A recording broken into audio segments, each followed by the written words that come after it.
3, 2. And now it's your man, the Dark Knight with BG31.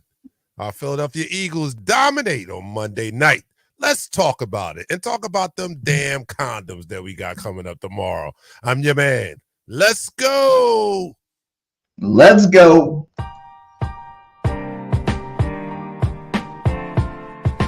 Weeks. Yourself and your play. I feel like, it's been elevating ever since I got here.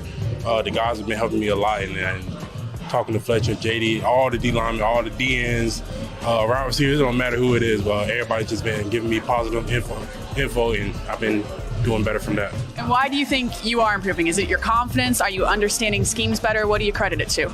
I credit all the way from Little League. My coaches from Little League, high school, college, to now where I'm at now. They always give me positive feedback of what I've been doing, guiding me the right way. And, every game I go in with a mindset of like, don't fear nobody. Do your thing. Your brother got your back. God got you. And my mom got me. And your stats the first 3 weeks, they're impressive. Is there any part of you that you go back to that pre-draft process and want to say a little, I told you so? I'd want to. Oh, no, it's just, I work every day. It's just the next day, get back to work, get back to doing what you've been doing. And, the stats and the film is going to show. What's been the toughest adjustment, do you think, about the NFL game, through these first 3 games? I feel like it really hasn't been they got me. It hasn't been a really tough adjustment. Like I said, I try to go in the mindset of don't fear nobody, come play hard and just work. And that's been working so far, and it's been showing thing. They might be having a hard time figuring out who to double. We have a very talented D-line group, and you double me, Fletcher got a chance of a one-on-one. You double Fletcher, me, JD, it's a lot of guys. It's hard to try to double everybody. If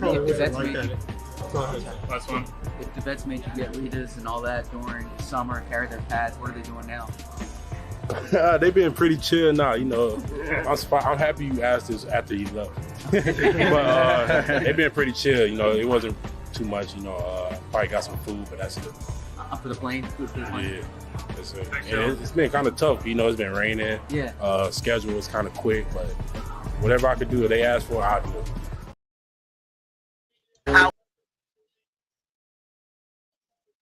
How is everybody doing today? Welcome to another show of State of the Eagles with your boy BG31 and the Dark Knight in the building. How you doing today, my guy? I'm great, man, on this holiday week.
What is up? What is up, Eagles Nation? Episode 14 of State of the Eagles. Me and my co-host, Mr. Dark Knight over there. How you doing today, my guy? What's up, guys? I'm happy to announce that we're going to the Super Bowl. We're going to the Super going back. I've seen all that I needed to see Monday night. I think I'll still do the show for the rest of the season because I started to take off the rest of the season and just have BG hit me up once the playoffs start, and then I'll take that ride with you to the Super Bowl. But we're going. I've seen what I need to see on Monday night. This team is dominant, and I'll give you my case as the show goes on. But you guys have to have seen what I saw on Monday night, and if you did, you've got to be feeling the same way I am. You got to be feeling the same way I do. This team is dominant. This team is dominant without even playing our best football. We haven't even played our best football yet. And that was a dominating game. This was a game that I said that we were going to start to look like last year's team. And I know there's people out there saying, well, we only put up 25 points and we only did this and this and that. That's very, very similar to last year. How many games did we win early in the season last year where we didn't play our best ball? And it was still a dominating game where we only played a half of football last year and still dominated the game. And then once we did get come into midseason form, it was a wrap. It was a wrap. And then you saw where that took us. So this game was a return to looking more like last year. And what's scary about it is we haven't even played our best football yet. So I'm hyped. All right, how's everybody doing out there? Right. Hit that like and that subscribe everywhere you are. Facebook, Twitter, YouTube. We are everywhere. Go hit that like. Links are inside the descriptions. Man, it is great, man. 3-0.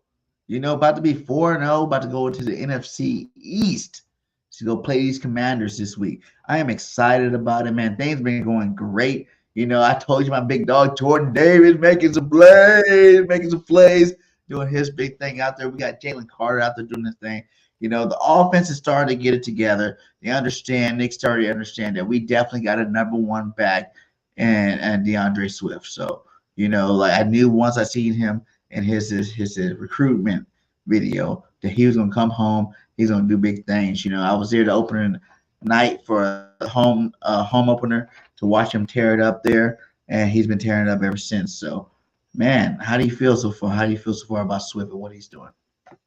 Oh, Swift is a godsend. I mean, not a godsend. It's just Howie doing the job that Howie does, right? Like I told you guys, I was really, and I kind of feel stupid now, but I was really happy when we signed Penny. I was like, all right, that's all we need. Penny, when he's healthy, he was very good with Seattle. And I was like, all right, that's all we need. And the holes he would be running through on this Eagles team, along with Gainwell and Scott, I thought we were okay.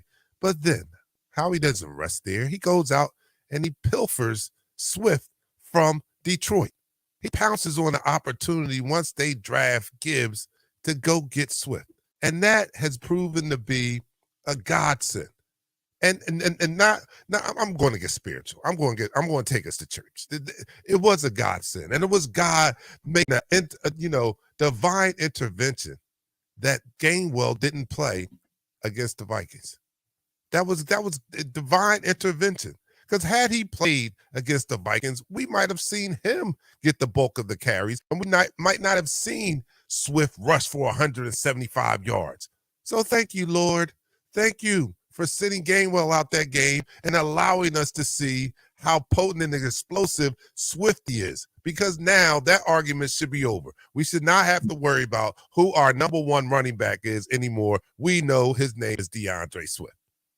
I'm just a little mad they took him out in that fourth quarter because I played FanDuel for those who do, and Swift was in my lineup, and I lost by 4 points because you kept the man out the whole fourth quarter. Let him go in there and do some running plays. I could have won first place this week, and I normally don't talk about my gambling situation, but, man, that pissed me off that Swift got benched for that fourth quarter. But, yeah, man, Swift is doing his thing. He's already one of the top rushers in the league this year, and I knew once we let go of Boobie, I said if Swift, stays healthy this year, he will be better than Boobie was for us. I'm saying? He's a little bit more diverse. He can catch the ball. He can run the ball as well. And I just feel like he can be more of a weapon for us, moving forward with this offense, man. So it's good that he's doing his thing on the ground. And let's continue to see him develop as the year goes on. So. Man, Swift is so great, and it's not hard to be great behind the dominant offensive line. There's some numbers right here, right? That's the only number. He ran through wide open holes, right? I mean, his stats, he has like 304 yards, if I'm not mistaken, on the ground. 250 of those yards are yards he gains before he's even touched. Before they even touch him, he has gained 250 yards untouched. The other 54 yards are after somebody actually makes contact with him for the first time. He is killing the game, and our offensive line they should be actually arrested because they're assaulting the other defensive line. They're assaulting the opponent's defensive lines, and they probably should have charges brought up against them. But I'm glad that this is legal in the game of football because they're mauling these guys. They're assaulting defensive lines as our running backs are rushing for astronomical numbers, man. So I'm happy with Swift. I'm happy, and I understand your gambling situation there, but it had to be brought to my attention, and because I thought the same way. Like, why didn't we see more Swift? Well, we have a running back by committee, right? And Swift has a history of injuries, right? So it bodes well for us to be. You're gonna get me one more touchdown. That's it. Be up comfortably enough to bring in Gainwell and take some of that load off of Swifty so we can preserve him and have him for the playoffs because that's when we're going to need him the most. So if we can continue to have a productive rushing attack as we have these first 2-3 games and preserve Swift and he remains healthy for the full year, that is the best case scenario. So that's what I want to say. The best case scenario is your co-host having $100,000 right now in his pocket. Okay, that's his best case scenario. God dang! I was pretty mad. I was pretty mad about the situation. I was like, get him back in the game, please. I don't care what you got to do. Get him back in the game. Let him get a touchdown. Let him get a couple of first downs rushing the football the way he was rushing the football.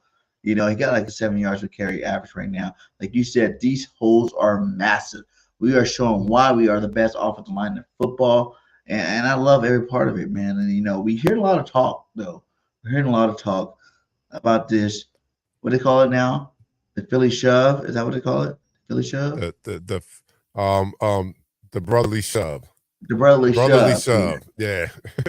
So, you know, we got to talk about that. You know, like everybody needs to stop. You know, everybody needs to stop talking about this play. This is not a new play. This play's been, you know, it was legalized in like 2005 or something like that. You know, Tom Brady did it throughout all those Super Bowl, you know, runs that he made. Now that Jalen Hurts is doing it and it's becoming so effective, they want to try to hate on us. They want to try to ban the play. Like, what are you talking about, ban a play that's legal in the NFL? Okay? All you have to do is man up and stop it. If you can't man up and stop it, you know, it's not like we're the only ones running this play. Other teams have tried this play, and they failed. You know, they failed miserably. So don't get mad at us because we do it the best because we have the best O-line in the league. But how do you feel about this play going on?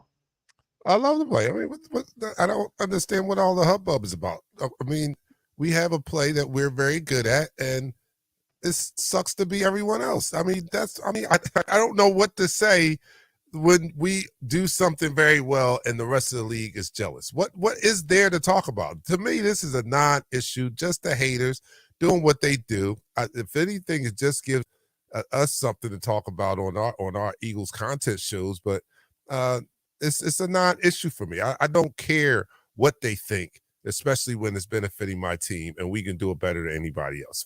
You know, I'm about to throw the F-bomb, but I think I'll wait until a little later. I'm not going to throw it this early. It's not even. We haven't even hit the 15-minute mark, so I'm gonna hold that F-bomb for a little later. But man, you know, screw them. I don't care. I don't care about them. Jalen does it the best. Our offensive line.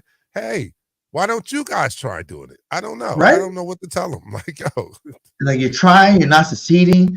It's like people are trying to play but not succeed, so they feel like they got to punish us because we succeed so high on the level. You know, that's just like telling Patty Mahomes she can't be in, you know, in clutch situation in the last 2 minutes of the football game. You got to go sit Patty Mahomes for the Kansas City Chiefs because it's like, what are you doing? You know, this is football. This is a man's sport. Gladiators play this game, you know, and you got to man up. You're going to stop it. You know, you can do a lot of things. You heard, who was it? Chris Sims talking about, oh, I would just headhunt Send everybody over the top and destroy the quarterback, make them not want to do the play no more. It's like you can try that if you want to, but at the end of the day, it's not going to work, and then you're going to still be sad. So just leave the play alone. Let Jalen keep doing what we do.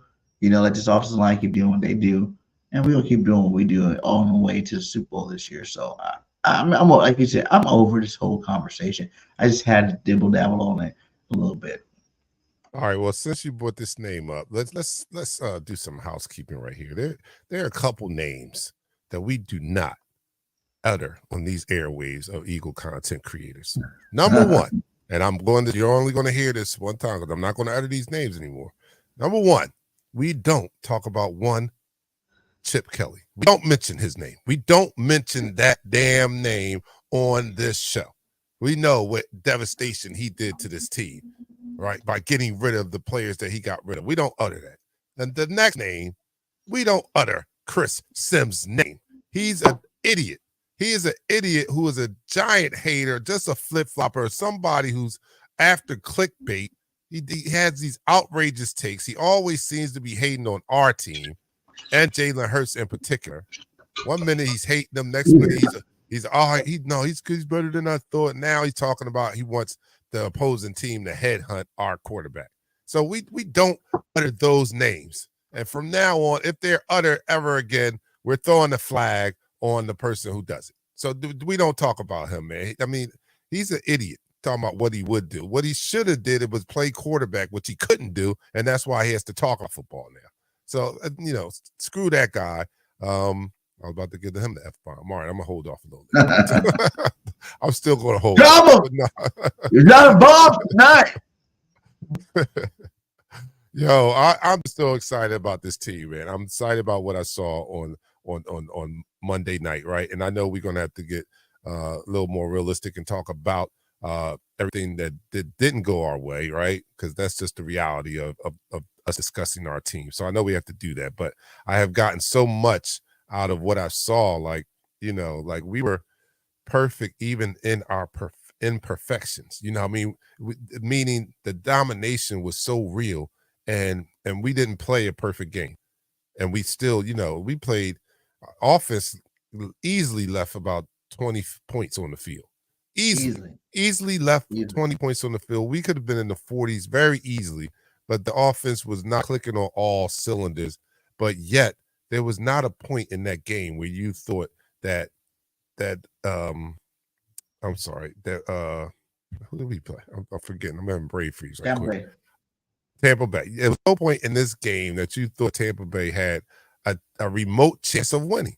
None. Not any time in this game did I think, even when it was 3-3, did I feel that Tampa Bay had an opportunity to win this game. And this is a team that they told us that should be a good game because Tampa Bay is 2-0. We're 2-0. Our offense wasn't look like last year. So the punch was telling us this is going to be a good game, 2 undefeated teams. Man, I went and looked, as I do, went and scouted that team, went and looked at their previous 2 games, and I was so unimpressed. I had no doubt that we were going to beat them, and we were going to beat them handily. And we did just that. So even in our imperfections, the two drop TDs, like Eddie's saying, 2 drop TDs, we left a lot of points on a lot of meat on the bone, and it was still dominating. So, and I understand Tampa Bay is not the cream of the crop, but I have more confidence in seeing my team in action than what I saw from them. So we're going to the Super Bowl. That's all I got to say. I feel you. I know it. You know it. We talked about it. But, talking about this game a little bit, it's just like, it feels good, to be 3-0 and know that your team has not played its best football yet. You know what I'm saying? Like, it feels great, actually, because I am seeing a lot of good things out there.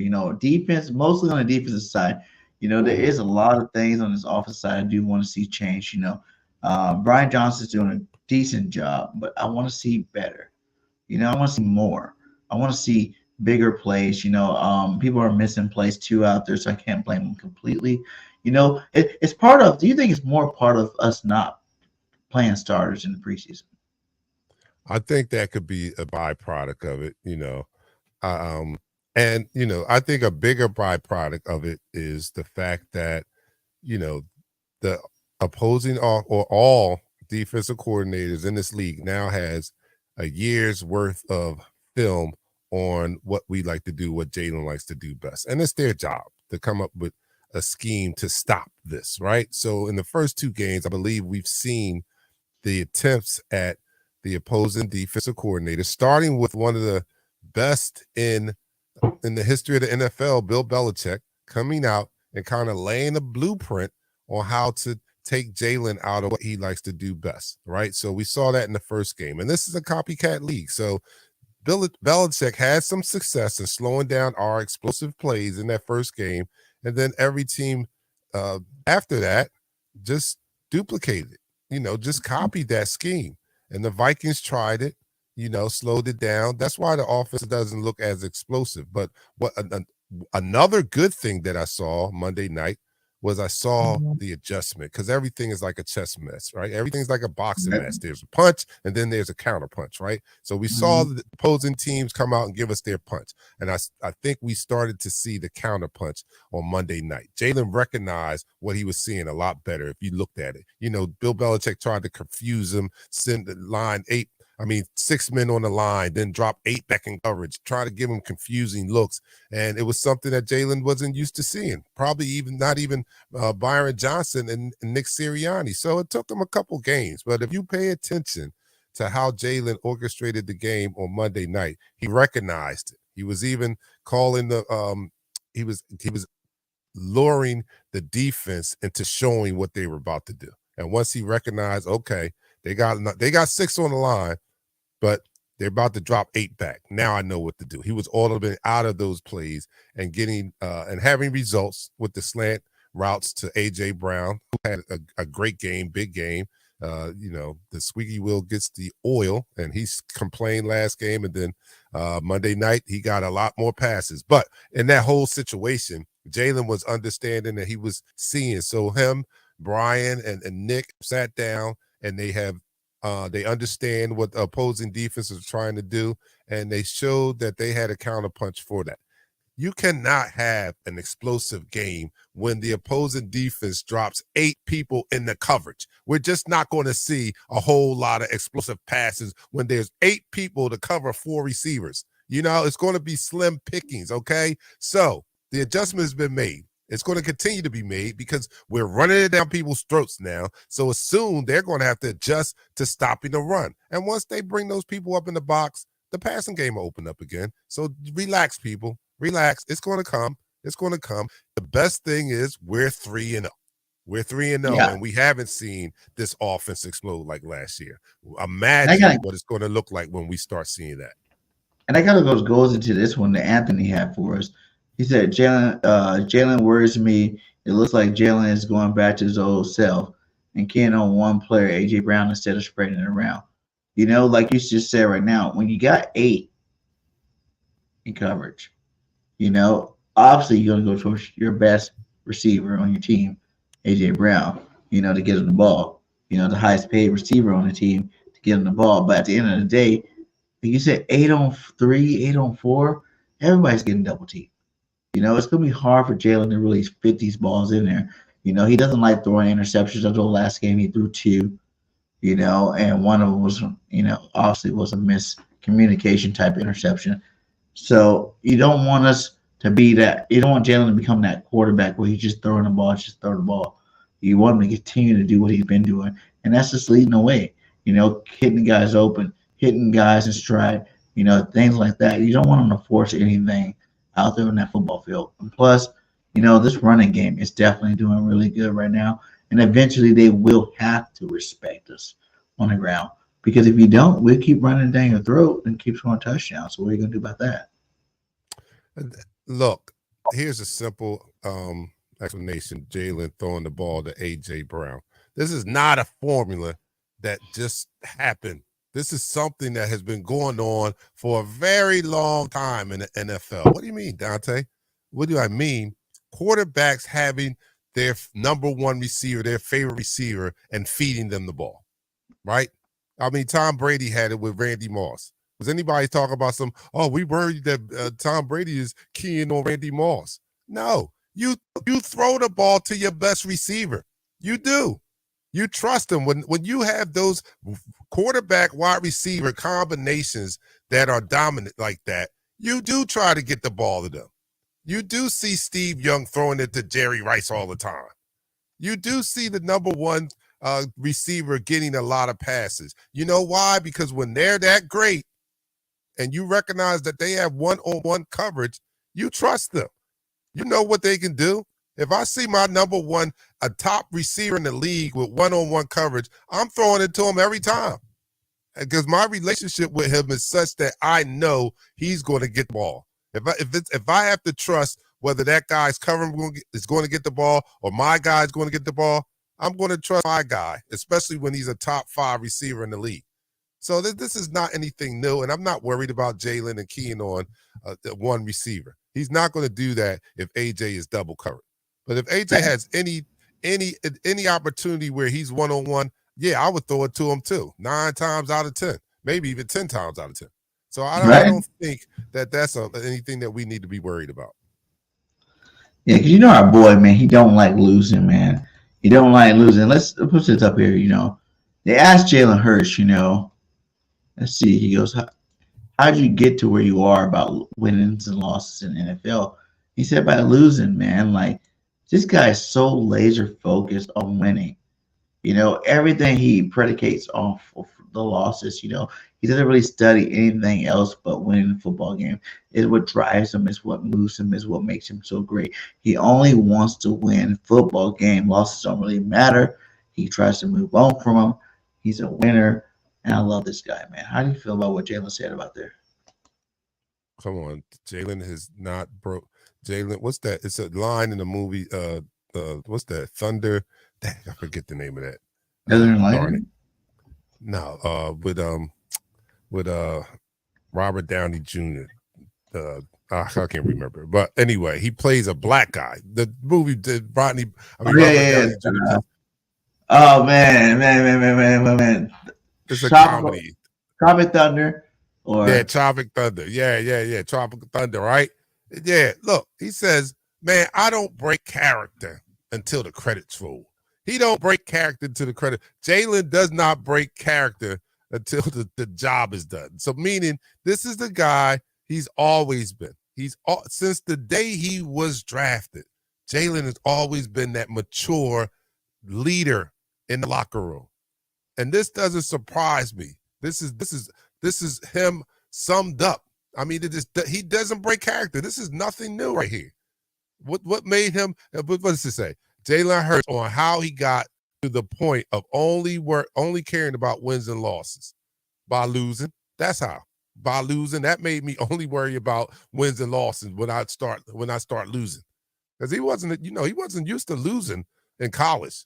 He played on some powerhouse teams. Left one team, one powerhouse, went to another one and led them to win a lot of wins. So him coming in and those first couple of years, he wasn't used to that.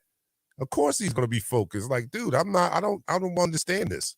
I don't understand the strange language of a L. What is an L? I don't understand that. So yeah, of course I got more focused. Yeah. He wasn't used to that.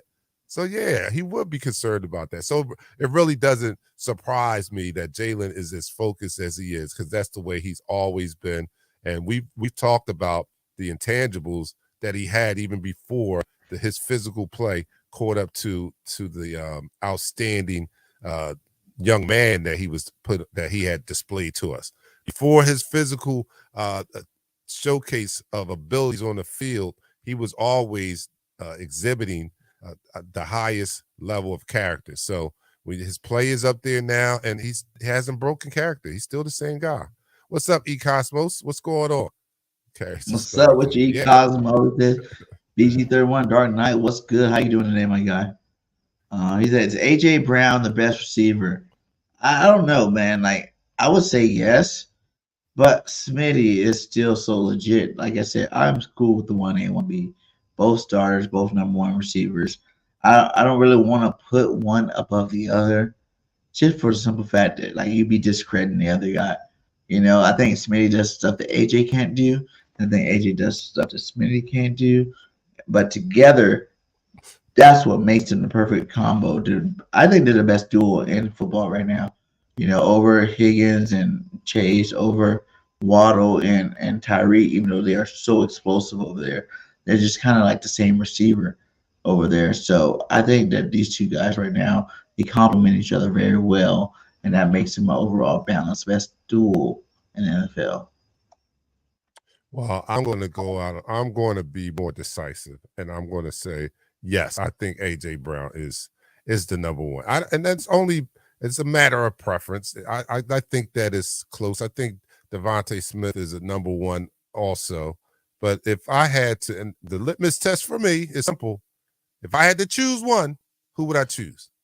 And right now, to me, I would choose AJ Brown hands down. I love Devontae, but I like those sturdy wide receivers.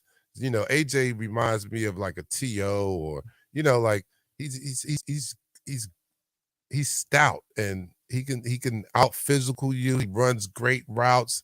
He's not as fast as Smitty, but he's fast enough. You know what I'm saying? And so yeah, that's the only test for me is if I had to pick one. So if I would pick AJ. I'm sorry, I just would pick AJ. You pick him. And you guys let me know. If it came down to it, it's just one thing to say, man, they're both good. But if you had a gun to your head and you needed to pick one of them, who would you pick? Or if you were starting a squad and or basically saying both of their contracts are up, who you resigning? If you only can resign, business is a little different. Now, business is a little different. You only can resign one of them. Who are you resigning? Today, I'm signing. Today, I'm signing AJ Brown. I still am. I'm signing AJ Brown. Now we talking about 3-4 years down the line. I'm signing Smitty because then AJ is going to be a little older than Smitty. I'm going to get more productive years out of him. But if you're talking about today, I think they're still close enough in age where today I'm signing AJ Brown before I sign Smitty. The crazy thing about it is, listen, another crazy thing I was thinking about and I talked about before on my last show is Jalen Hurts is 20-1 as a starter in the NFL. 20-1. The man has only lost one regular season game, man. How incredible is that, man? Like, his win percentage is amazing right now. 20-1. 20-1, is it? Yeah, it's 20-1 in regular season games. Don't count the playoffs. No, he was the starter the Knicks' first year. He was a starter. Over the last year and a half, basically all last year. Can you remember last year he was 14-1 before the playoffs. Yeah. Oh, all right. Like you said, since as a starter, I'm like, oh, he started the whole season. No, not starter. You mean from last year? Because he was a starter at the Knicks' first year, so he had some losses there. But no, since the start of last year to now, he was starting quarterback. He's 20-1. No, you're wrong, BG. 19-1. He started Knicks' first year when they were 9-8. Yeah, but they said that I have it up here. It shows he's won 20 out of the last 21 games he played. How about that? That's true, but I'm saying you said as a starter he's 20-1. That's not true. Okay, well, the last 21 games, 20. Yeah, the last 21 games, he's 20-1. You can't take that. Yeah, can't take that away. That's impressive. That's remarkable. Yeah, that's remarkable. And then our coach Nick Sirianni is 26-11 back-to-back playoff runs. Tell me how you feel about Nick Sirianni leading this team. Nick is phenomenal, man. Now, and I'll go all the way back to the beginning. His opening press conference was a disaster. And I killed him for that opening press conference. I remember it distinctly. But I did leave a disclaimer by saying that, I really don't care if he's the best public speaker. I'm only going to judge him on wins and losses. And that's what I've been judging him on. And then that right there says it all. 26-11. He wasn't hired to be the best public speaker, to give the best press conferences. He was hired to win football games. And looking at that record, he's won quite a few, and even taking us to a Super Bowl in his short tenure as a head coach. So I'm happy with Nick Sirianni. I think that, you know, they get what he's they pick up what he's laying down. Let's put it that way. The team picks up what he's laying down. They feed into his style, his method of motivation, and that's all you want. That's a leader when you can get people to buy in to what you're trying to sell them, right? And it seems, in all intents and purposes, that's what happens. This team goes out and they play with it's the very few times during his tenure that you can look out there and said, man, they gave no effort. I don't think there's not many games you can say that, if any. You know, they always come and they always come ready to play and have the energy and motivation to play, right? And you got to give Nick credit for that. Then on top of that, his system and his philosophy is working. We're seeing it. We're seeing it. From his first year, you throw his first year out, and he's even better than that. So that's his whole regular season record with the Eagles, right? So we throw out the first year where he was 9-7. I think he was 9-7 or something like that. You throw that out, and that means he's 26. I mean, 20. No, I'm sorry, 9. About 15. No, 17-4. 17-4. If you throw out the first year, that's awesome. That is awesome, dude. So yeah, I love him now.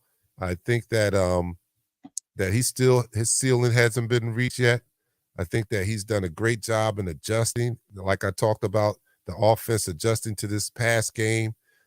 He has a philosophy or a method of leadership where he's got that Mamba mentality too, right? Like they break things down. He's like him and Jalen, and we talk about all the successful teams and franchises, right? Dynasties, so to speak, with the head coach being married to the quarterback, right? And this is a perfect marriage because it seems like they mirror that Mamba mentality where they don't rest on their laurels, where they're always looking to be better. Nick's the leader of that. Jalen definitely embodies that. And them together, man, they make a perfect combination. And we're seeing it with the record that they have over the past year and a half or year and 3 games. It's phenomenal. Do you think this makes him the third best Eagles coach of all time? So far. I won't say the first because Dougie P won the Super Bowl. Andy Reid was a GOAT. You know what I'm saying? And took us to 5 straight NFC championships. But for me, I think he's winning faster than both of those guys. More wins more often than both of those guys. Does that make him the third best? Well, that's a little bigger picture. You have to zoom out even a little bit more because, you know, we had some great coaches over the years. You cannot forget the Dick Vermeil and his transformation back when he came in here. This team was not very successful, and Dick Vermeil led them to a Super Bowl. So he has to have some kind of consideration, especially since he is a Hall of Fame coach himself. So I would have to throw him in the mix. But in his short tenure, Nick is making a case for himself that he is a top-notch coach. I try to reserve judgment like that on people with a limited body of work. You know what I'm saying? Yeah, Buddy. I think Buddy is more of a popular quarterback. Popular coach than giving us a lot of substance on the field. His defenses was incredible.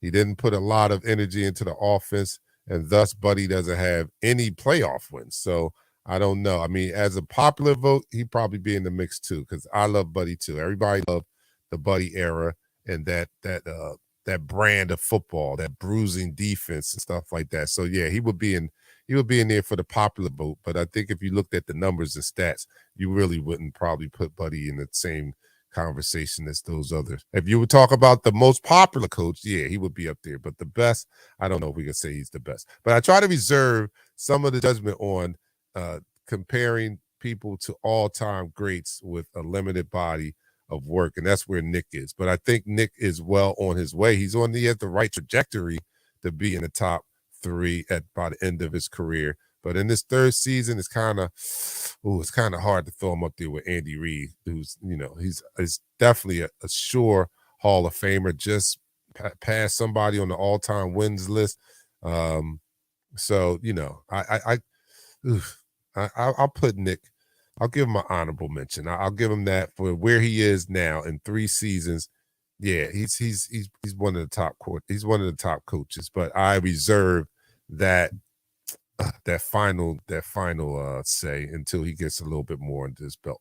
He does have the benefit of having probably one of the all-time, you know, now this might be a hot take, right? But he has the benefit of having maybe one of the all-time best GMs. I mean, you know, I know we hated Howie, but Howie has been the last freaking 7 years. Howie has been on fire, man. He's constructed 2 Super Bowl teams. That's not easy. 2 Super Bowl teams, man. I mean, like from scratch. You know the guy whose name we can't talk about. You know, he left him scraps when he got back into power, right? And from those ashes, he developed, or he constructed a Super Bowl winning team. Then after that, when we thought we would be a dynasty for a while, he had to tear that apart, and he did it again. He constructed another Super Bowl team, and now we're seeing this team now have the potential to go into dynasty status if we can win the Super Bowl this year. If we can win the Super Bowl this year, when we win the Super Bowl this year, yeah, I mean, win the Super Bowl this year, this team will have to have dynasty, being a dynasty conversation. It has to be. This team is constructed. It's solidly constructed. It's solid. I mean, we have a nice balance of young guys and veterans, and I'm not talking about just young guys. I'm talking about great young guys. Great young guys. You look on our team, we have some great. We have the secondary ready to go when Slay and Bradbury go out the door. We have a secondary that's ready to come in, a la Lito Shepherd and Sheldon Brown when they follow Bobby Taylor and Troy Vincent. And Troy Vincent. You know, we have those type of secondary players. We have the young defensive line, you know, that are already, you know, maybe I get Bobby already ready to go. So we have a nice young roster. Our offensive filled with young talent on that side of the ball. Man, this team is spectacular, man. I just can't wait. And we were talking about before the season, man. And you, I have to give you credit. You were the one that was saying this team is just as great as it was last year, and you didn't care about what the schedule said or anything. No. You didn't care about that. You were like, this team is great, and I see it. You're right. This team is great, and I believe that this team would have been probably successful against this schedule last year had we played better talent. Right? It's just constructed. It's very well constructed, man. We have a lot of talent on this team, man. A lot of talent. Let's get into this week's game against the Commanders. Now, you know, the last 2 years, the Eagles were undefeated going into this game against the Commanders. And they spoiled our undefeated streak twice. You know, last year, I was at the game. Well, I wasn't completely at the game, but I was at the game. You know what I'm saying? And they took that L against the Commanders. And then the year before, I think we were 3-0 when we played them, and then they stopped that little streak there. Do you think this Washington Commander team, they took a big loss last week?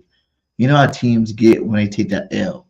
And when they come back, be more motivated, come back with more intensity, and come back to get back on the right track. Do you think that this team will do it again and end this win streak for the Philadelphia Eagles? Who? The Commanders? Yeah. The Condoms? Nah. Now, don't get me wrong. It's a division game, right? So any division game in the NFC East is going to be a war, right? Except for the Giants. The Giants kind of suck right now. But you know, any other team is going to be a war. So I give them that. They're the one that stopped the win streak last year. I give them that. But I think that tomorrow it's going to be payback, so to speak. Like, you guys ended our streak last year. We're not going to sleep on you guys at all. Not that it's not going to, I don't think there's going to be a letdown or anything like that. I know Washington got drubbed last week, but I think they're going to get drubbed again this week. Because if you look at the formula that beat them down last week, That's what we do. We do that best. We do what Buffalo did to them. That's what we do. We run the ball like nobody else. You know what I mean? And we pressure the quarterback. Two of the main things that Buffalo did to Washington last week, we do those things very well. I know they're going to have to make some adjustments. 19 times. Right. And we do that. That's what we do. We pressure, we get at the quarterback, and we run the ball down you. So, it's actually our formula for beating them. They need to attempt to do that to us. And I don't see and if I had to pick one team doing it over the other, I think we have a better chance of doing that, meaning running the ball, controlling the clock, shortening the game, and then pressuring their quarterback. We have a better chance of doing that to them than they have of doing it to us. So I don't think there'll be a letdown. I know Washington's going to be kind of pissed. I understand that. But again, this is a great team. This is a great team. Yeah. We ain't play our best ball yet. This is a great team. I dubbed this team nickname The Truth. You know why? Because we tell the other teams the truth when they face us. So when you think like Monday night, Tampa Bay came in here, the second leading rush defense or somewhere up there in the top 5 rush defenses, right? That's what they were coming into the game. And then they played us and we showed them the truth. Brock Purdy last year in the playoffs, baby. Right. Brock Purdy not losing very many games coming to playoffs against a real defense. And we showed him the truth. We're the truth. We're truth tellers. We show y'all the truth. When y'all come in here, you're going to find out the truth. You think your team's something? We're going to show you the truth. We're going to show you what your team really is. When you leave, after you play the Philadelphia Eagles, you're going to know the truth about your team. We weren't that good. We better go back. Let's look at this injury report as of Friday, I believe this is. So we got Sidney Brown's going to be out this game. We got Fletcher Cox living in practice. We got Devontae Smith living in practice. Both of those guys looking to play. We got Quez with the hamstring. I'm still waiting to see Quez do something. He's going to be out this game. Britton Covey, hamstring. Zach Cunningham, full practice. Landon Dickerson, full practice. Jurgensen, full practice. Boston Scott, full practice. So we're coming in here relatively healthy, besides Sidney Brown and Quez. Like they're not going to be playing this game. Yeah. That we're not healthy. I mean, we're relatively healthy. I think everybody that we need to win this game, we have.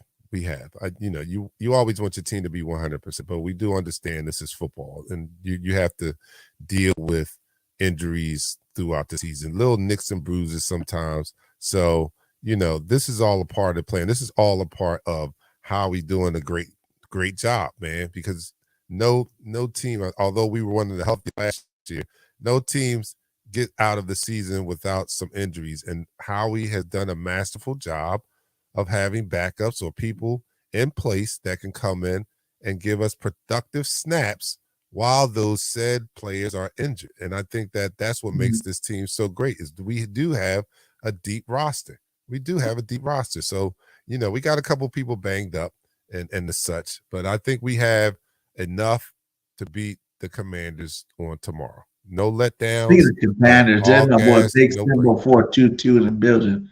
He said, Washington Commanders Nation. Hey, you guys about to lose him. Yeah, you're about to go down. But give me what your take is tomorrow. Seriously, as an objective Washington fan, if there's a such thing, as an objective Commanders fan, what do you think? What do you see happening tomorrow? I talked to one today, and he is like a little nervous. I mean, because he was taken aback. He didn't expect to see what he saw on Sunday from his Commanders against the Bills, and he was even taken aback. And he was objective.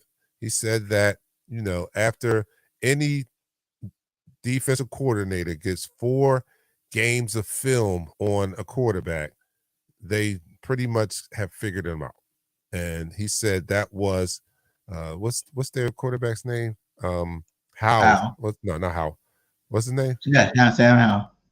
Sam Howell. Like Howell They said how that was his 4th game, regular season game. So that was 4 games on film, and they figured him out, and the Bills took away what he likes to do. And that was the case. So we're going to do the same. We're going to duplicate that. This is a copycat league. We're going to try to make him uncomfortable, take away his first read, and get some heat in the kitchen and see how he handles it. And I don't know if he's going to. We saw what happened last week. I think if we use that same formula, and we got a good chance of succeeding at doing that, because we've been getting that quarterbacks, right? Our defense has been. I agree with you. Our defense has been playing better than the offense, and that's scary. And we haven't even thrown, and that's with only 4 rushes. That's only with the 4 down linemen. We haven't even thrown a lot of Reddick and Nolan Smith at him. I saw a couple of formations though last game where we did, and Nolan Smith did. He hit the crap out of Baker Mayfield. So we haven't even started unleashing that. We've been having so much success with just the 4 down linemen. Imagine when we start sending extra people. Man, I don't know, man. I don't know. I might sound a little homerish, but I think I'm backing it up with some legitimate facts and things that we've seen with our own 2 eyes. This is not my imagination I'm talking about. I'm talking about what I've seen on the field. And you guys seeing too. I mean, everybody saw it Monday night. So I'm not making this stuff up. I know that there's ebbs and flows, but this is what I'm looking at. All right, so Big Simple says something. Let's see what he has to say. The Bills, what about this though? Held them to 16 points until the 4th quarter. All depends on how the offense plays, not worried about our defense. I'll give you that. Defense was stout. But you're going to face a test tomorrow. You're going to face a test, and that test is going to be, can you stop the run game of the Philadelphia Eagles, number 1. And what makes us even greater, or what makes us great, not even greater, but what makes us great is that we're not a one-dimensional football team. That's what makes us great. We're not a one-dimensional football team. When you come in, and teams have done it the first few games, when you come in and you're worried about taking away our explosive plays, our explosive 20-plus yard passing plays, when you're concentrated on that and you shut that down, we got a outstanding run game that we can go to. Outstanding. There's some teams, if you come in and you shut down their passing game, that's it. Game over. Fold the tents. Let's go home, because they don't have anything to pivot to. But when you come in and shut down one aspect of our offense, we just go to the other aspect, which is just as solid. So you can't just take away one thing from us. You take away the passing game, we will pound it down your throats. Pause. but that is one thing though. This guy right here, their offensive coordinator, Bieniemy, he won us the last game he played us. With the Kansas City Chiefs, who won the Super Bowl against us. Do you have any doubt or any fear that he might know how to game plan and scheme against this awesome defense and get that W? And, I give him a lot of credit. He did some wonderful things in Kansas City. He was the quote-unquote offensive coordinator for the Super Bowl champions. So I got to give him a lot of credit. But last week, didn't have a lot of success against a Buffalo Bills team who came in and schemed perfectly against that against that offense and literally shut them down. So I think with that, he's going to have a tall task on scheming, and we're not the same team from the Super Bowl. So, just wipe that out your mind. We have different personnel, number 1. We have that defensive line now. Those 2 young boys in the middle, and I know we're going to talk about them soon. But those 2 boys in the middle are difference makers on the defense. We have a different defensive coordinator who thus far has been showing a more aggressive style on defense, right? He's been showing a more aggressive style on defense. So this is not like, he's not going to be scheming against Jonathan Gannon's defense. He's going to be scheming against Desai. And Desai made some great adjustments on Monday night, putting Bradbury in the slot, putting Job on the outside. Those are things that were creative and effective. If you look at Job's snaps against Mike Evans, he was effective. He was effective. I mean, he didn't have a perfect game, but he was effective. And that was all a product of Desai making those adjustments and making the right adjustments. So he's not going to be facing that same defense that he saw in the Super Bowl that's going to go back into a prevent defense in the second half and let you score every time you touch the ball. That's not the defense he's going to be seeing on tomorrow. Yeah, because there's three guys, man, I want to highlight. We're going to talk a little bit about all three of them. First, I saw my boy, Jordan Davis. I told everybody, Jordan Davis is a beast. He's going to come out. He's going to play some strong football. He will get his sacks in. He will get his pressures in. And he will also stop the run. That safety was a prime example on why this man is such a beast. When they hyped the ball, they had a double team on him. He pushed through two players to stop the running back in his tracks when he got the ball. And we got that safety last week. So tell me how you feel about Jordan Davis' play so far this year. Oh, first of all, let me just take a moment and just give you your credit where the credit's due. I just have to take a moment and pay homage to BG. I'm bowing right now. He said it. I'm not one of those guys that that's scared to admit when he was wrong. I was hoping that he was right, but he was right on this one. He said Jordan Davis was going to come and he was going to be a beast. He just kept bragging about him in training camp. And I was like, yeah, well, we didn't see this, I ain't see that. And I'll tell you, I was like, well, we'll see, man, because he wasn't this, he wasn't that. Well, he is all those things that BG said he was going to be. He is all of them. He's a grown-ass man out here just playing with these offensive linemen like they're toy soldiers out there. Him and Jalen Carter are manhandling the offensive line. He is a different player. He looks totally different from last year. You said he was slimmed down. He's more muscular. He already was a big, fast guy. So a big, fast guy, more muscular and a little lighter than last year. And he's playing up to it. And I think it's the fact that he has his boy beside him pushing him. What's the saying? Iron sharpens iron. He had his boy who's his young bull. That's his young bull. On the streets of Philly, we call him young bulls. That's his young bull. His young bull came to the squad, and he had something to prove. Like, yo, youngin, you coming to my squad. Let me show you what we do here. And I think it's both of them competing against each other that has them both playing at a high level. Not to mention that they're just talented players. They're talented players. But they're two grown-ass men in the middle of that line, right? And they're looking like young Fletcher Coxes out here. Like, yo, these guys are grown-ass men, yo. And they're throwing other grown-ass men around like rag. Right? You know what I'm saying? Like double teams, like you just described it. Double teams, and they're moving these guys out of the way like they're rag dolls. Man, I can't say enough about Jalen Carter and Jordan Davis, but Jordan Davis, since we're focusing on him, Jordan Davis has made a giant leap from last year to this year. And as long as he stays healthy, I feel good about our chances. That's why I said we're going to the bowl. We're going to the bowl. I started to take off the rest of the regular season and you just call me up when the playoffs start.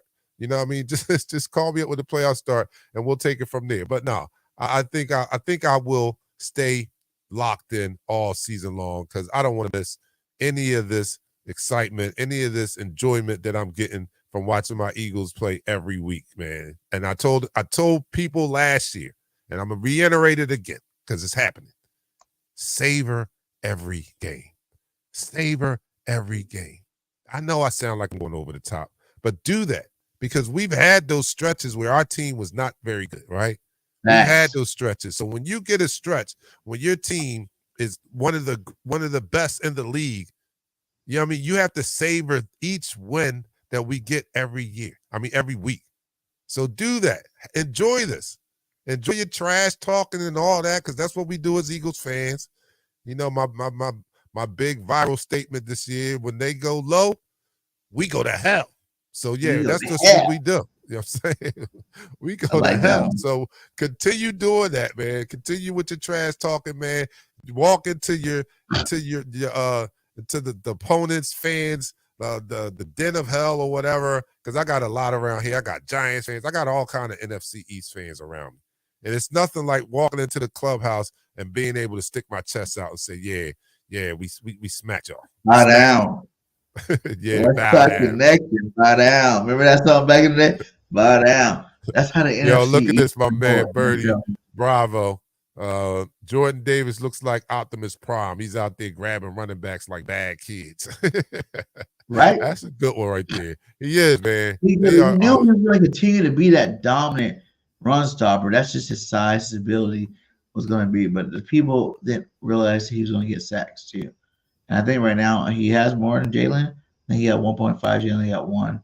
Right now he has a lot of hurries and a lot of quarterback pressures. But I think Jordan Davis still leading in sacks right now. So these bulls out there doing their job. I love everything I'm seeing from both of them. But I had to tell you guys that Jordan Davis is coming to play this year. And he's definitely coming to play. I want to see him continue to grow and continue to get better and better as the season progresses. Hell, by the end of the season, both of these guys could have like 9 to 10 sacks each. That's the way they're working right now. So, and I can't wait for those sack numbers to start piling up. But even in their absence, though, you still see the pressure that they're getting on the quarterback, and that pressure does make a difference. When you hurry the quarterback clock up, it usually results in good things happening, and we got a ton of turnovers and the such because of that pressure, right? So here's my plea, or here's my call, or I would just want to get you guys ready, because like I said in the opening, right, we're going to start a GoFundMe page for our defensive line, because there's a possibility that the way that they are assaulting the other offensive linemen here, that they can possibly have charges brought up against them. So if we can just start a GoFundMe page, kind of get the bail money ready for when that happens. At any moment, a police officer can walk on the field and arrest these guys for assaulting the offensive line that they're facing every week. They're mauling them. So I just want you guys to get ready, dig in your pockets a little bit. Let's get $5 a piece and just have a little, bail money ready. Last week, look, Jalen Carter, he's behind the play. He comes up, slaps the ball out of the running back's hands, violently. Damon took his arm off. That's how he punched that ball, right? Then he took his arm off, causes the fumble. Then when the guy looks like he wants to get up and go at the ball, Jalen just violently pushes him out the way, like one arm, like, get out of here. Like, yo, this is a violent dude, man. He comes to play with bad intentions. He does. He comes to play with bad intentions. And that's that type of defense that we haven't seen in a long, since like the Buddy days, or I'll give them Jim Johnson days. They were kind of violent then. But that's the kind of ball we like to see. We are Philadelphians. We like to see that physicality on defense. And those two bulls, Baby Rhino, as they call Jalen Carter, and Jordan Davis, those guys are the real. Like Baby Rhino and Rhino, because he is a rhino. That's how big he is. And then Jalen Carter's Baby Rhino. Right now, he got the most pressures out of anybody. And it's looking like he's going to be Defensive Player of the Year the way he's going. He keeps up this pace. He's even looking like he might even be the best defensive tackle in the league this year. Like, his numbers compared to Aaron Donald's right now, he's doing a little bit better than Aaron Donald is right now. So what's to make you think that this guy cannot be a Pro Bowl his first year, maybe even All-Pro his first year, if he keeps going the way he's going? Yeah, I agree. Barring any type of injury, man, this guy, you're talking about the first defensive rookie of the year. Forget that. We have him in the conversation after 3 games, and I know it's real early, in the conversation for possibly defensive player of the year. Like, this dude is that impressive, Bill. He's that impressive. To get the Birds point here, are you guys offensive fans or defensive fans? From the Buddy Ryan era, I just brought that up, right? I think we all are big fans of the Buddy Ryan era and that defense with Reggie White, Jerome Brown, Clyde Simmons, Seth Joyner, Wes Hopkins, all them boys, man. We like to see violence. With violence. This is one thing, and I'm a Christian, but I advocate violence when it comes to Sundays in this instance, right? I advocate violence. And this team is very physical and very violent. I am a defensive guy. I like to see defense. I know what the NFL is peddling us. I know that they're peddling us the high scoring offenses and stuff, and that's great. But it's not as exciting to me if you don't couple that, if you don't pair that with a violent defense, right? I mean, it's good. It's good. It's like getting a steak, right? But when you put a steak with a lobster tail, then it's even better, right? It's even better, right? So I like to see offense, but the pair that with a violent defense, and then have your defense do things like, because that was a defensive game last week. Don't get it twisted. Like there was no threat of them. They didn't even score 14 points.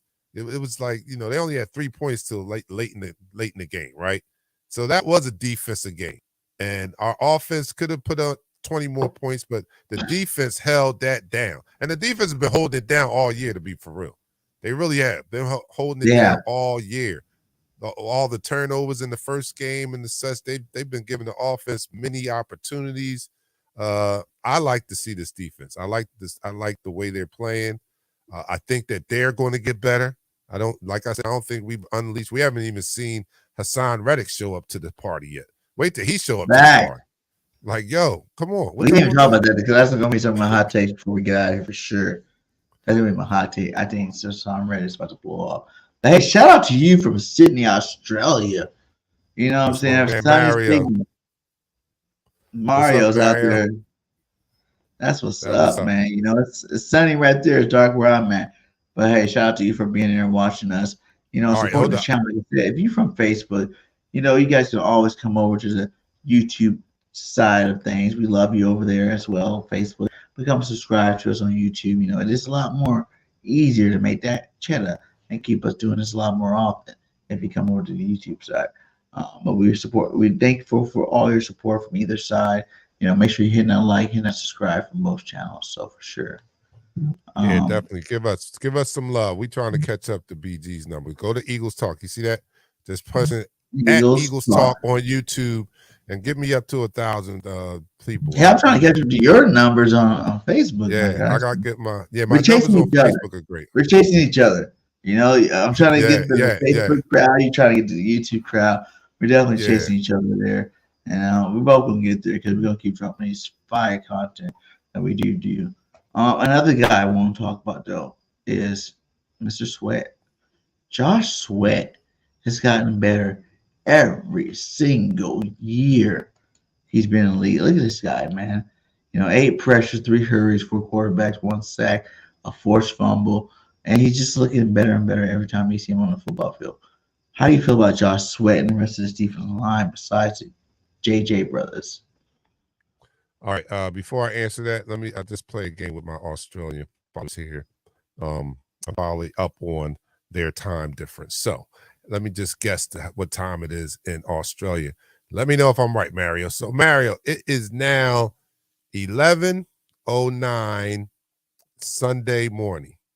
11:09 really? Sunday morning. Yeah, it's Sunday already. Sunday over in Australia. Sunday already? It's 11:09 in the morning. Let me know if I'm right. All right, now to get back to Swift, I always play this game with them. I got another follower named Tony from Australia. All right, so getting the Josh Sweat, man, he is one who I've always had a liking for. Right, I've always been rooting for this guy. I always thought he had that body type, man. Oh, it's daylight savings. All right, so I'm off hour. All right, so it's daylight saving. They're a little. So it's 12 o'clock. Okay. 12, man. All right. Oh, no daylight saving. No daylight saving. So what time is it? Tell me what time is it? All right. So Josh Sweat. It's 12? It's 12:10. Okay. All right. So Josh Sweat. I've always had a liking for this guy. I thought he had the body to be like a Javon Curse. Like he had that body type, right? And I like those type of ends, right? And I know everybody doesn't have the same drive and physical ability as Javon Curse, but that's who I liken him to. And he's starting to come into his own. I mean, last year was breakout year to me. Like it was the one that he finally started living up to what I expected of him. And this year he's coming in, he's building on that. And I think he's going to benefit from the fact that the interior, his tackles next to him are causing so much havoc and requiring so much attention. And that's what got us the third most sacks in the league last year, was having a collection of great defensive linemen where the opposing offensive coordinator and offensive line they had to pick their poison. You couldn't double team all of them. So the beneficiaries was those that weren't being double teamed. We had enough good players along that line that you had to choose who you were going to double team. And the ones that you didn't double team were talented enough to beat one-on-ones. And that's what racked up all of our sacks last year. So you had Hargrave in there. You know what I mean? Once he started getting double teams, you had Fletcher Cox. You had BG. You had Hassan Reddick requiring some double teams. So you can't double team all of them. And that's how talented our defensive line is. You heard Jalen talk about that in the opening statement. We had Jalen Carter talking about that. He's like, who are you going to double team? You can't double team all of us. Who are you going to double team? You can double team me. You can double team Fletch. You can double team Jordan. Those are just three defensive interior guys. Because you got to worry about double teaming. And ain't no 6 linemen going against 3 guys like that. So you're going to always have the ends one-on-one. It'll be crazy.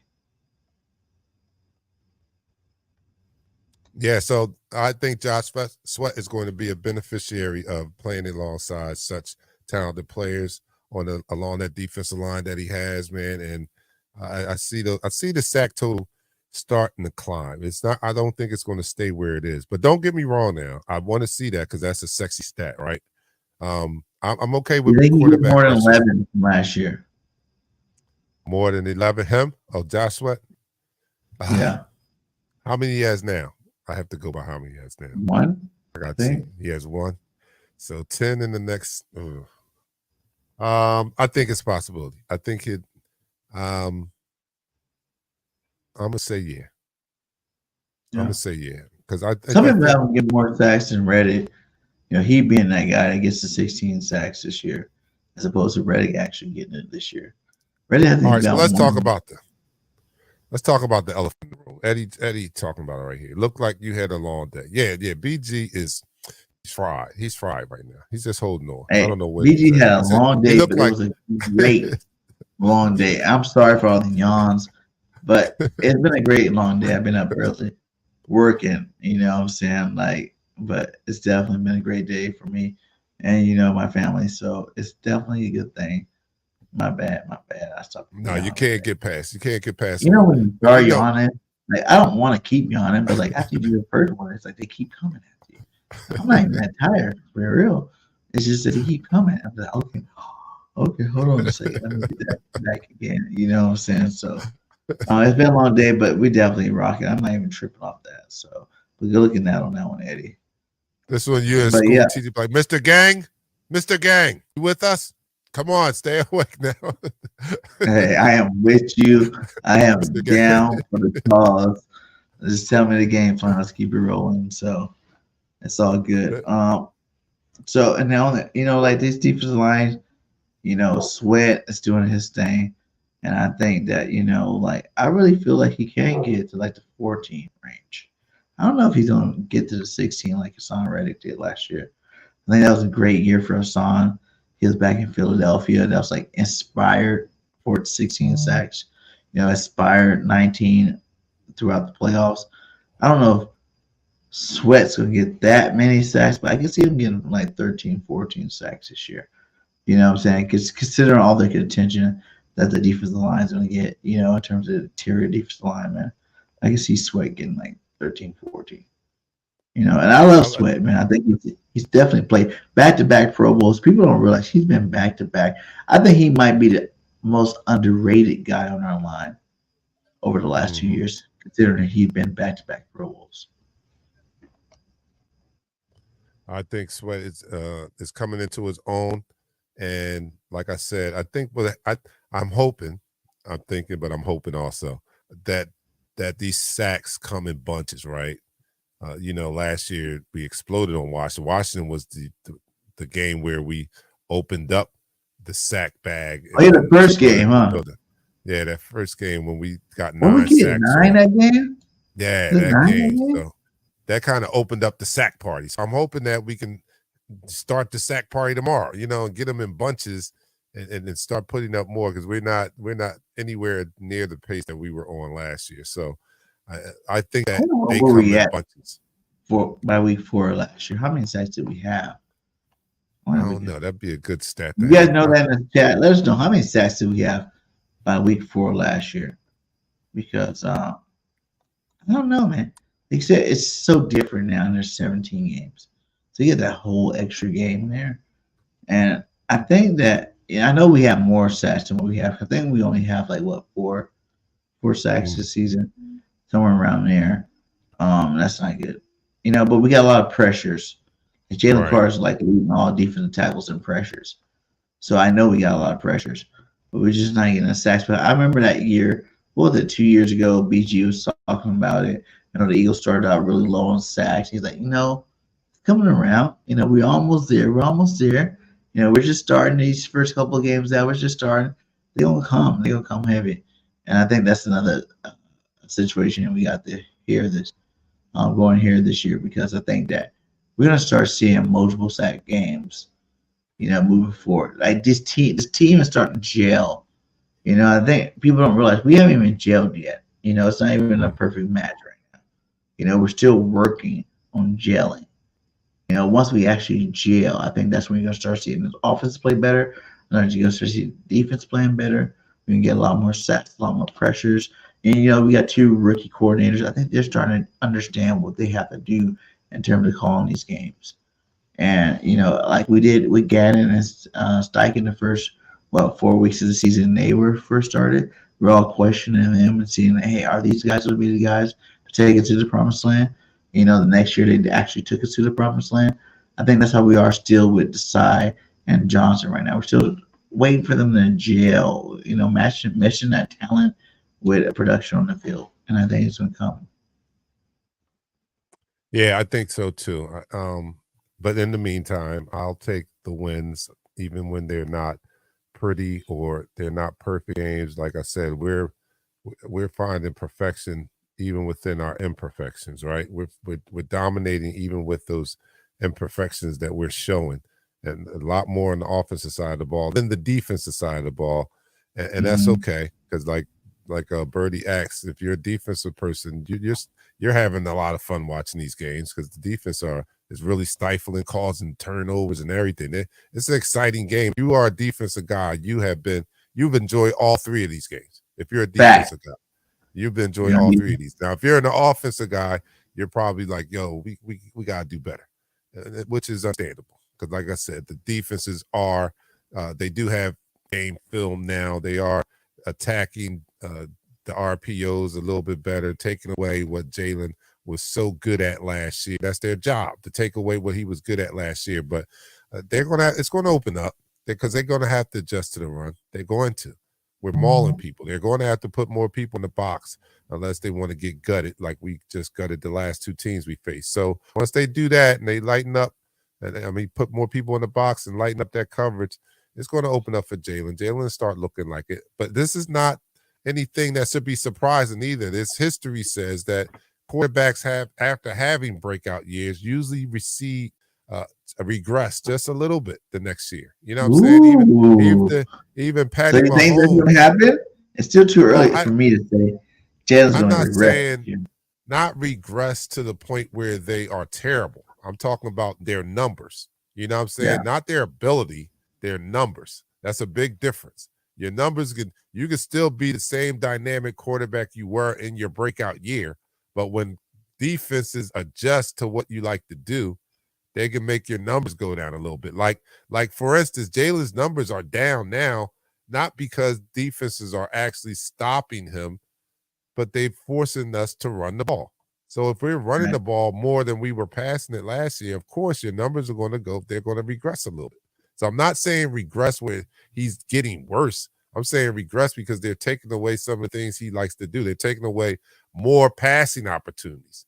They're even taking away some of his rushing opportunities too by playing the RPO the way that they're playing it. So you can see little numbers regress a little bit. And Pat Mahomes' best year when he won his first MVP, he regressed that next year. And Aaron Rodgers' best years, he regressed that next year. It's just natural that the opposing defenses come out and try to take away what you do best. The best has happened to the best of them. So I'm not surprised that we're seeing a little adjustment, and Jalen is going to have to make another adjustment, but he's still that dynamic quarterback. And when the time comes, he's going to show you. He's going to be that guy. He's going to be that guy. So I don't think he's going to regress as far as his talent or his ability, but just the numbers may regress a little bit. What would you say is that's not a promise? What would you say would be your biggest concern going into week 4? Going to this week? Yeah. I think that, man, come on. What's the biggest?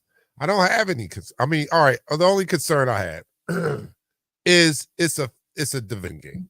So that's the only thing that I have a concern about, because I know division games can be tough, and we witnessed Washington, ending our win streak last year. So we know that they're capable. We know that Rivera is capable of scheming some things up to make life uncomfortable.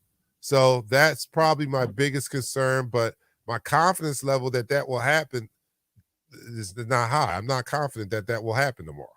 So, but if I had to pick one, I'm confident that we're going to win tomorrow. But if I had to pick something I'm concerned about, I'm concerned that it's a division game and may be a little tougher than what I'm expecting it to be. I don't expect it to be as tough as what others are. I just don't. So we'll see what happens. But I'm just Super Bowl. I mean, I'm getting ready. I need to make the phone call out there and get my room and stuff like that, yo. I mean, you guys have to have that type of confidence. You know what I'm saying? I need to call out Vegas to see if they got any rooms now. I might not be able to get into the game because the ticket is like out, astronomical. We're going, and we're going to be in the game. I'm telling you that right now. There will be a freaking State of the Eagles live in Las Vegas when the Eagles is in the game. I don't care what I got to do. If I got to pay for both of us, I don't care what we got to do, but we're going to be there. Dark Night, me and you. We're going to do this podcast. Shout out to Philly OG 53. Says, I'm flip-flop between you guys and Philly Shakedown podcast. Both are fire, man. Hey, I love Philly 500 and Joy Shakes and those boys over there. They definitely do a great job. Philly 500 should go to the Eagles content right now. He definitely got the most subscribers out there. He's definitely doing his thing at a high level. And they even be in the same conversation with those guys, man. Salute to you. And much love to you as well. Because we just started the show. We're only 14 episodes deep. We definitely gonna keep bringing that fire. Yo, that's a big compliment, man. But shouts out, man. I'm humbled by that. Like he said, man, he's a GOAT. And just to be mentioned, just for you to mention that, yo, like, thanks. I really, really am honored to be in that same conversation with him. I'm just excited, man, about this team. And like I opened the show, we're going to the Super Bowl. We're going to the Super Bowl, man. I've seen all that I needed to see, and people are. And I know I sound very homerish, and I don't, and I'm not that dude. I'm probably the guy. You being like me now, yeah. You being like me now, yeah. I'm like BG right now. Usually I'm calming BG down. Like BG, come on, man. Jalen not better than Pat Mahomes. Come on, man. He is. But today, though, I feel that good, man, because like Birdie just said, we're picking up momentum. And what I saw on Monday night was and I said that was going to be the game that we're going to look more like we did last year. And you're probably saying we won 25-11, like the offense left all these points. Well, that was what we did last year. We left a lot of meat on the bones. When we were dominating those teams early in the season last year, our offense was exploding in the first half, specifically the second quarter, and then in the second half they would take off. They almost would take off the whole second half, and we still would have dominated the team. So this was a very reminiscent game of last year because we dominated the game. If you look at the whole game, even though we only scored 25 points, there was no point in that game where you looked at it and you thought that Tampa Bay had a chance to win. I scouted Tampa Bay. Yeah, we could have easily scored 40 points. I scouted that game, and these are the things that I came away with about Tampa Bay when I looked at their first two games. Baker Mayfield is trash. That's number one. right? All right, so that was easy, right? Baker Mayfield's trash. He's Baker Mayfield. You know, they have weapons on that offensive side of the ball. They have two very competent wide receivers, right? Mike Evans is he's not top liver. Godwin is not top liver. He's a speed guy, good hands. He's not top liver. Their problem is they're handcuffed by Baker Mayfield. Offensive coordinator, I think he's a sound guy. I think he's a good But the running play back caller. too. Yeah, realize they don't have And they're Jones running or back. Fournette. Yeah. They don't have So what the Fournette or problem Jones. is, they're handcuffed by Baker Mm-hmm. Mayfield not being a great quarterback. Their offensive coordinator is smart enough to not ask Baker Mayfield do things that Baker Mayfield can't do. And that's a lot of things. He can't do a lot of things. So, you know, they can't stretch the field like he probably would want to with the receivers he has. They have to stay within Baker Mayfield's wheelhouse, right? So his play calls, I think, are great for what Baker Mayfield could do, but it handcuffs the offense. If they had somebody like Aaron Rodgers or Mahomes or somebody like that, he probably would open up that playbook and that offense would look like night and day. But he can't.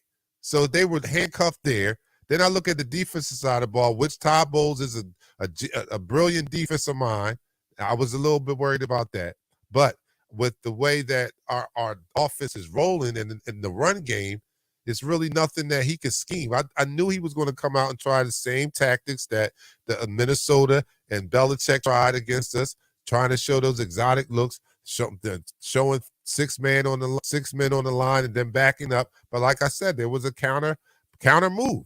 Our offensive brain trust came up and recognized what was going on, and Jalen looked a lot more comfortable in taking what they were giving him when the pass allowed himself audibly out of certain looks after baiting them into showing what they were going to do. You know what I mean? He made a couple key audibles, and they were productive. So I didn't have any doubt that it was going to turn out like it did, and it did look reminiscent to last year's team where we dominated and we didn't even play our best game. And that's why I'm so high on our Eagles now. I'm so high on them. If we can play like that, because, you know, if I had to say to what percentage of the potential this team played on Monday night, I would say as a whole, 40. we played probably like 50, 60% of what we can possibly do. We played at like half strength. So when we get it together and we're playing on 100, you know, if we could dominate you at 60%, imagine what's going to happen when we're in the 90 percentile. It's going to be ugly. It's going to be even uglier. So that's what has me so optimistic about, you know, about the rest of the season, man, and facing these guys. I'm not even scared, and I don't want to get ahead of myself because, you know, we got to play the Commanders tomorrow. But I'm not even afraid because we got Miami coming up in a few weeks, right? I'm not afraid of that. I am not afraid of Miami. And Miami just put up a 70 burger. Woo! I am not afraid of Miami. I'm really not. And they did it without I'm Waddle. not going to fast forward. That was the most impressive part to me. They didn't even have Waddle that game, and they put up 7 points. Yeah. That was That's great. Yeah. What's the Broncos coach Sean Payton need to be really embarrassed. Like, yo, he's just like, staying retired. He's not doing nothing. And you talk about the previous coaching regime in Denver, and you come out and you let a 70 burger get put up on you, dude.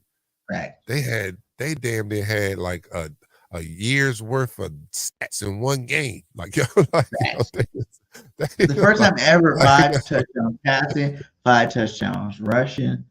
You know, a couple of running backs over 100 mark. You know, receivers doing big things. It was crazy, man. It was crazy seeing that game. But like you said, I'm not even worried about them for real. You know, I don't think Tua's gonna be able to do that against our defense. And what are the 3 hot takes you got for this game? Let's go ahead and start wrapping this one up here. What are 3 hot takes you got for the game? And give me a score prediction. All right, so we're talking about hot takes. I'm gonna make these joints hotter than hell. All right, all right. First one, we get 8 or more sacks. How about that? That's a hot take. Wait. How many did we get last year? Was it 9? We got 9. So we get 8 or more sacks. That's you a gotta hot go fire than that. You gotta go more fire than that. You gotta go more fire than that. All right. I say we get over 200 yards. That's not hot enough either. Look, my birdie said 10. All right, 250 yards on the ground. Woo! Okay. I'm gonna say 250 yards on the ground. Third one, four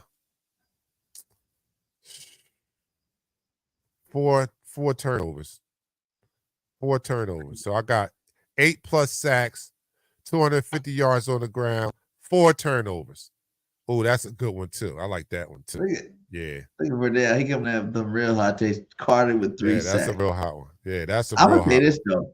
On that Carter now, I'm gonna say Jordan Davis get 2 sacks. Ooh, okay. I love Carter.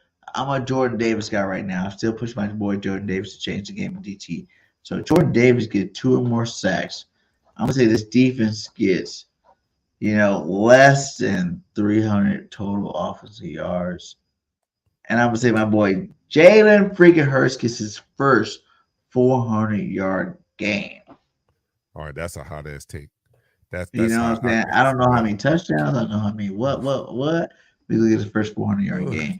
Devontae and AJ will both be lighting it up this Sunday against those cornerbacks for sure. Yeah, that's hot. That's a hot ass take right there. I've been waiting for it. I've been calling this for like a year. I know. I'm waiting for Jalen to do it because I think he can. I don't think he needs to do it consistently every single game because he doesn't need to. I want to see it happen. 400-yard game because that will really jet people up for real. Once you get in that escalon where you're like, oh, I just threw for 400. You know what I'm saying? Like that kind of takes the pressure off you being a quarterback, like they like to say with Jalen Hurts. I think Jalen finally gets that 400-yard game this week. So, and I won't be mad at that. I will not be mad at that. But yeah, we gotta get out because you think you had a long day. I've been up since 5 o'clock. I mean, it was 6, baby. We right there. And then actually, you've been up since 4 of my time. Never mind. I'm an hour behind you, so I'm gonna say something, but that didn't help out. So, but yeah, man, what do you think the score position is gonna be? I never give a score position. I can't do it. Come on. I don't give it. Nah. Give something. If you're a fan of mine, I'll break it down. But my score prediction is always the same, and that is us with more points than them. My score position is going to be, it's pretty much almost the same. I always feel like we need to score 31 points. My number, I love it, 31-17. I'm going back-to-back game, 31-17. I was pretty close last week. If we would have scored another touchdown, they would have scored another touchdown, could have been there. I'm going to say it will be 31-17 this week. I don't think it's going to be very hard for these guys to win this football game, man. Like, we are the way more superior team. Like I said, like if we lose to one of these non-superior teams is when I will start to worry. You know what I'm saying? Because I feel like there's a lot of games on this schedule that should be automatic wins, whether it's a blowout win or it's a close win. They're automatic wins, and this is definitely one of those automatic win games on our schedule. And if we lose this game, I'm gonna be a little bit pissed off. So, we got some good ones here. Swift over 150, 32-20 Eagles. Davis gets 1.5. Stats Carter gets 3. Reddick gets 2. Sway gets 1. Cox gets 1. The line eats. I love that right there. That really happens, and we are definitely in good business right there. We won't need 400 yards. The running game will dominate 33-10. Eagles, I like that one. Yeah, you guys definitely put some fire out there for sure. And I'm not that I wouldn't want to see any of that happen. Those are just my hot takes. You know what I'm saying? So it's going to be a great game. I feel like the Eagles win regardless on what any of us say about how it happens. They win. And even if it's the ugliest game, even if it's 3-6, as long as the Birds win, it's a win for all of us. So, like I always say at the end of my videos, fly, Eagles, fly. Donta, any last word before we get out of here? Yeah, I'm gonna be surprised if they got 20 points. I don't see them getting over 20 points. I don't even see them getting over 14 points actually. But no, just man, everybody enjoy. We appreciate you tuning in. This is our 14th episode. I'm usually on Eagles Talk every Thursday, 7 o'clock. Tune in, check us out. Me and my co-host Pat and the lovely Michelle. Very knowledgeable. We have a good time. And we do a pregame and a postgame show every day, every game day. So check us out on Eagles Talk. Man, I enjoy this BG every time we get together. It's always a great time, man. It's always fire. You guys keep on. Enjoy the season, man, and we'll see you guys next week. here on the State of the Eagles. We out. Peace. How is everybody doing today? Welcome to another show of State of the Eagles with your boy BG31 and the